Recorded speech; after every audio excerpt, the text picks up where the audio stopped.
Lisa from My Dreaming Soap, and it's soap challenge time again today. So for this challenge, June 2024, we had to do a spin the swirl, which is why I've got my little turntable here. Now for the challenge, we actually had lots of options. So we could do a spin swirl in pretty well any mould we wanted to do. Now traditionally for a spin swirl, you'd normally do it in a slab mould and keep the amount of soap fairly low so you could spin it round.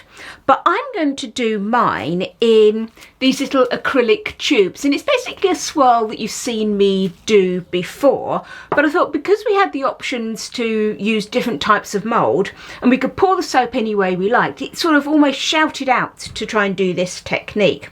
So the first thing I'm going to do is do some preparation work. I've got, as I said, these little acrylic moulds. I just bought myself some cast acrylic tube and I got them to cut it into various sizes for me. So I've got some long ones, some short ones like this, and I just put some cling film on the bottom of it to seal them up, but I have made a little cap or a little base that they fit into to keep them nice and secure. And it's this that I'm actually going to attach to my Lazy Susan, my little turntable here, because I don't want to spin and have that happen. So I'm just going to use a bit of double-sided tape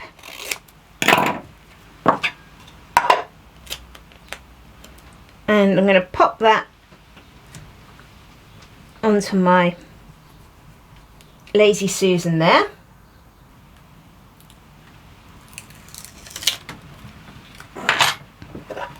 And then I want to just make sure I centre this up as much as possible using those guidelines. Excuse my head for a minute. I think that looks pretty central. A little bit off, but I don't think it'll be too bad. Let's try that. Oh, that looks good. Right, so I'm going to push that down. So now I should be able to spin that, and I'm not going to worry about my whole mould flinging off anywhere. So that's one bit of prep work. The second bit, I've already told you about my acrylic tubes. Now, when I pour my soap into my acrylic tubes, I do want to use some dividers.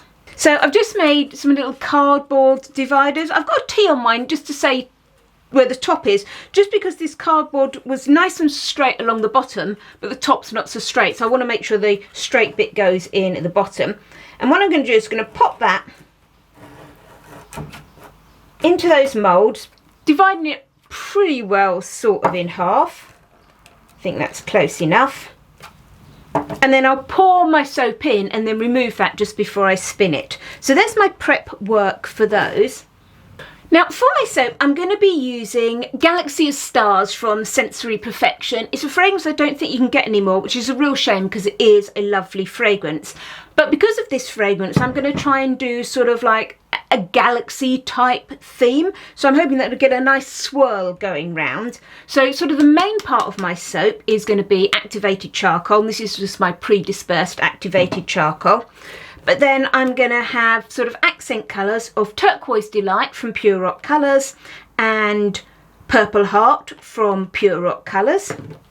And then I'm going to do a mica drizzle, we're allowed to do that, with some antique silver from Mica Mama. So those are my colours that I've got.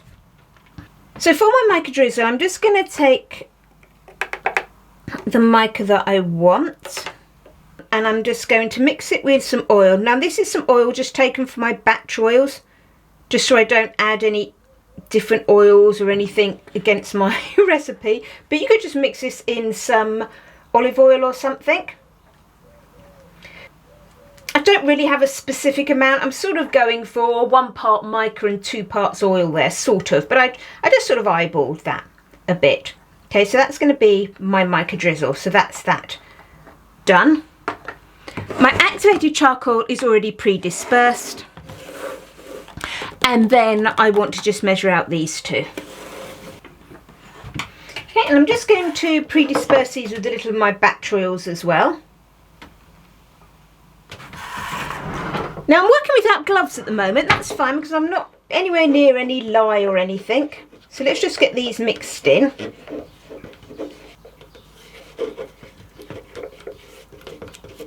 Now my oil, I think it's too hot at the moment, so I'm probably going to have to leave this for a little while and then come back when that's ready to start the pour. Let's just check. So yes, that's at 97. I want it because I need this to remain fluid, so I'm just going to let that get down to sort of like the low to mid 80s before I start my pour. I think I'm okay now. My oils are 90 and my lye solution is quite a bit cooler actually. My lye solution is only 64, so I think by the time I pop those in together I'll be fine. So let's just combine those.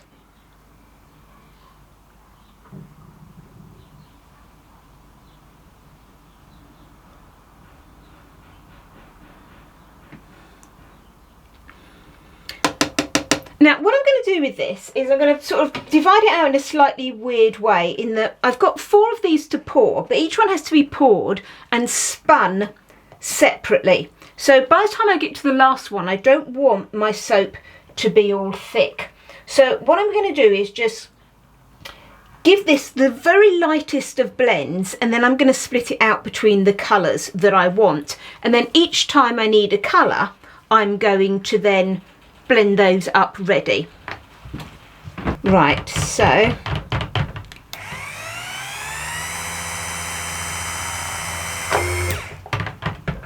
okay, so I have literally just given that the as you saw, the tiniest of blends just to get that lye solution mixed in a bit. It's in no way emulsified or anything, but it's just giving it a head start. And what I'm going to do now is weigh that and then get it split out into the colours. Okay, now obviously if you do this you need to be very, very careful, especially how little I've blended that, is to make sure that you're really mixing that lye and oil together before you make each pour.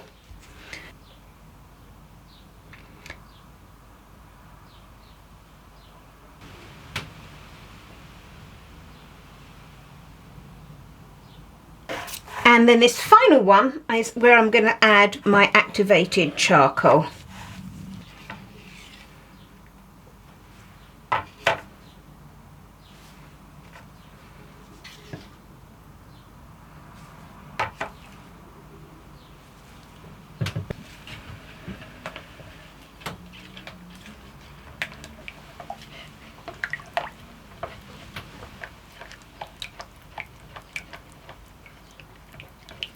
Okay, so that's what it's divided out what I need for this individual soap. So now I'm just going to get these blended up and get that first swirl done.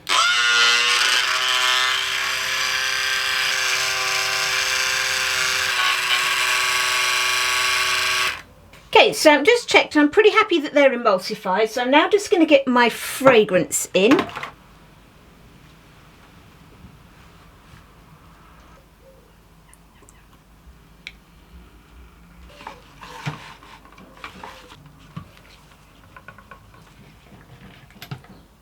So I'm happy with those. Right, let's get this first mould ready. So pop my divider in.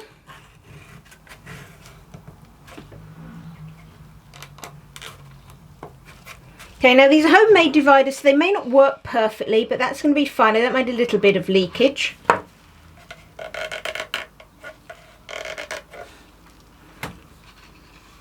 I'm just going to pop this black in this side.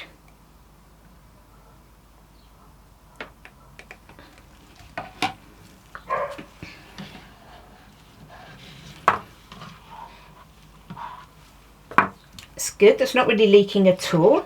And then, excuse my head if it's in the way. I'm going to put these two in this side.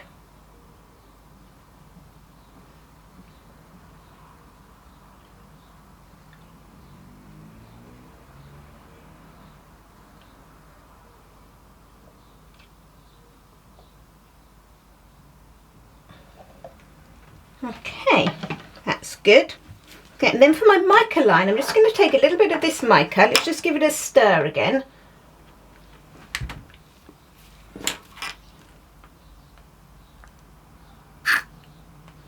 And I'm just going to use my pipette, drop it down to the bottom, and then just trail a bit of mica by squeezing that up through to the top. I'm not sure how much that will show, but I just wanted to do a little bit. I didn't want too much, obviously, in the soap. Right, let's clean this up. Let's get this divider out.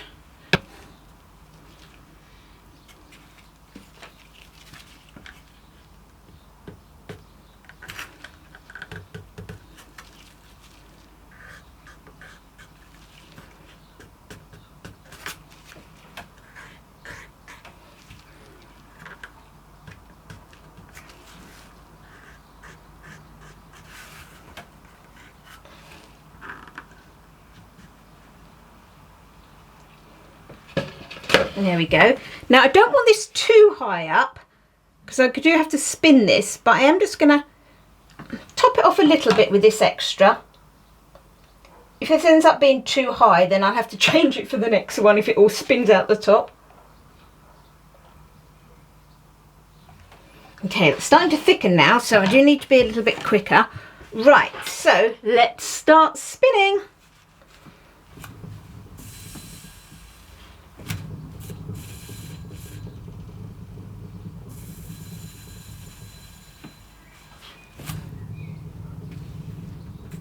Now, I found with this technique, the best thing to do is rather than keep it constantly going round, is to spin it, let it slow, and then spin it again.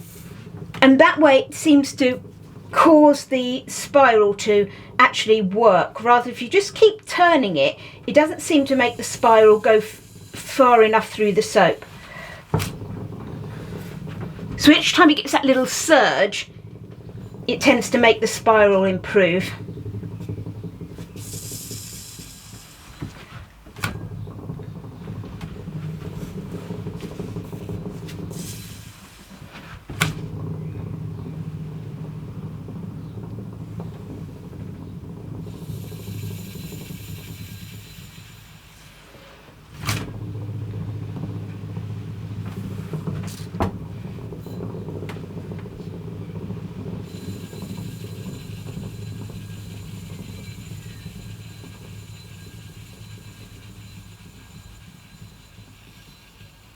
Hey, look at that. I like that.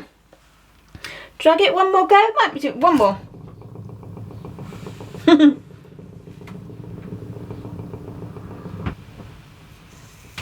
This is one of those turntables, because it's quite heavy, it would actually just turn and turn and turn probably for quite a number of minutes. So I'm just slowing it down with my fingers.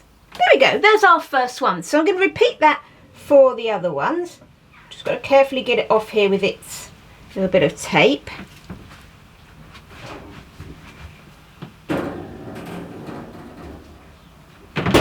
And then I'm going to do that with the other ones. So let's just pop this next one on.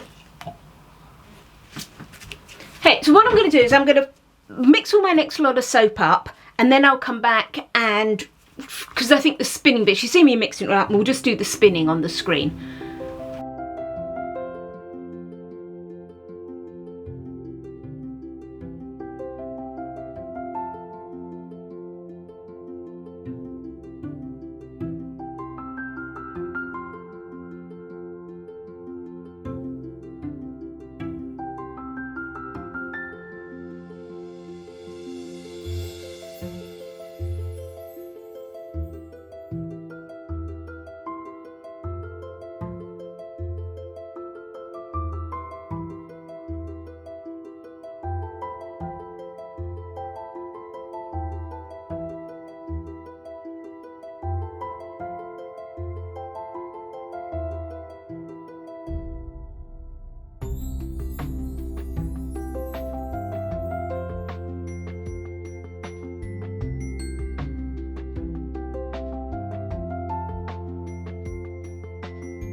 of those done. I think I missed actually swirling that last one, but I did it in exactly the same way and just twirled that one. So that's all 4 of them done. I'm now just going to pop them into C-pop overnight, and then we'll cut them and see what they look like, and hopefully we can see some of that mica drizzle. I can see it on the top of this one a little bit, so hopefully through some middles we can see if that mica drizzle's showing anything at all. Right, I'm going to leave these till tomorrow or possibly the next day, and then we'll cut them up.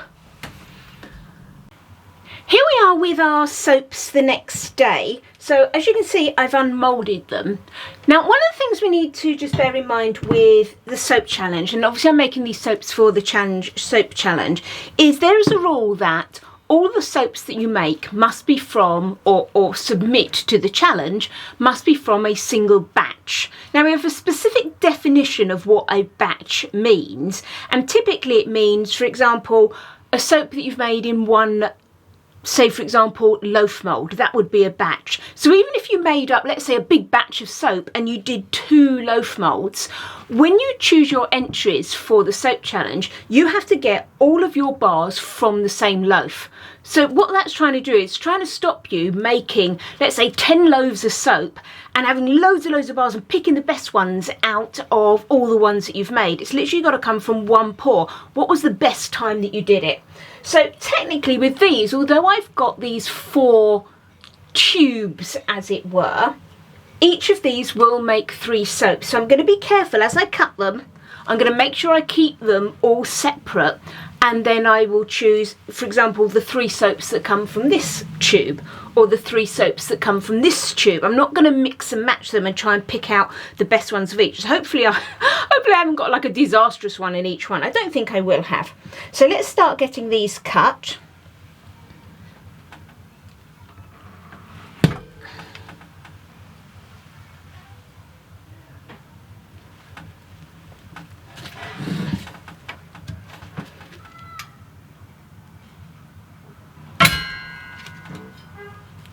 Okay, so let's have a look at our first ones that we've got. Whoa, look at that. Got a little mark on that one. Oh, that's really cool. Oh gosh, I really like that. See, and I would be pretty happy. Oh, I know what that mark is. That's that. Do you remember that mica line that I did? So it hasn't really shown up very well in that one. But do see, certainly, could you imagine all 3 of those together? They would be fine. I wouldn't need to go and pick a soap from somewhere else. So that's batch 1, let's call it. Yeah, they're really cool. Be interested to see if I can get that mica line working better in one of the others. That would be good.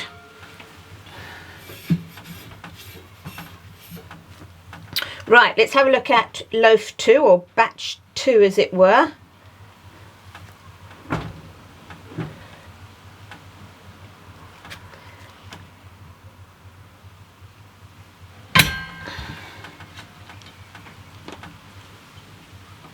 Ooh, they're cool again. Yeah, my mica line hasn't really worked, but that's okay. I thought I could get like a little glittery sparkle. I thought that would be nice, but it's not really worked with that. But I think it's fine. You can hardly see it. That's perfectly fine. So those ones are cool. I would like to see ones with it working, that mica line, but certainly the rest of the soap I'm really thrilled with. Oops. Right, let's go again, number 3.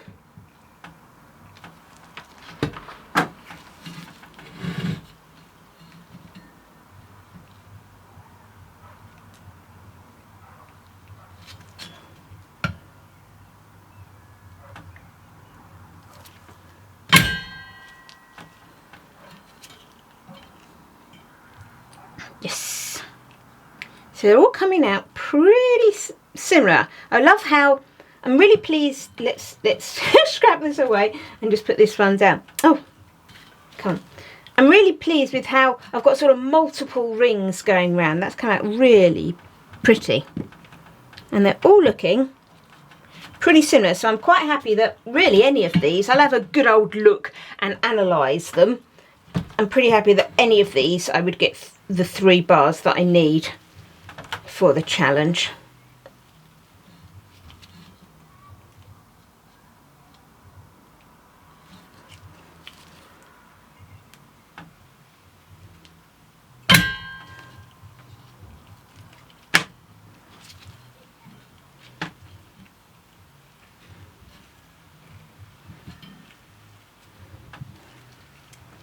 And there we are with that one. Now with those ones, can you see I've got a lot, I obviously spun this one longer. I've got a lot more rings on that one and a smaller little, little blob bit in the middle where, let's have a look at this one. Can you see fewer rings and then the blob? So not so many rings. Let me just put that one down because I don't want to, definitely don't want to mix these batches up. And again with this one, that's got fewer rings, whereas that's got more, and I need to, obviously I want to try and decide which one I like better. I might take some photos of both sets, and from that I can then choose the ones I like the best. And you can see with that one just got even fewer, so that one's got the most rings. So it would be quite obvious, wouldn't it, if I'd mixed them from the batches, because you would see that that one's got a lot of rings, that one's got fewer. So, but I am going to try and keep them nice and separate. So that is those cut. I think they've come out really well. I'm really pleased with them. I'm glad I did the double colours, and I'm going to go and pick which ones I'm going to enter in the challenge. And here's a final photo of the soap with the batch that I chose to enter. In the end I went for the one with the most layers of spiral on them. I like the others as well, but I guess I just took some photos of all the various batches and picked one which sort of seemed my favourites, as it were. Anyway, I hope you've enjoyed this video and you like the soap. If you'd like to see what I'm making in the future, why not subscribe to my channel? Thanks for watching everyone. Happy soaping!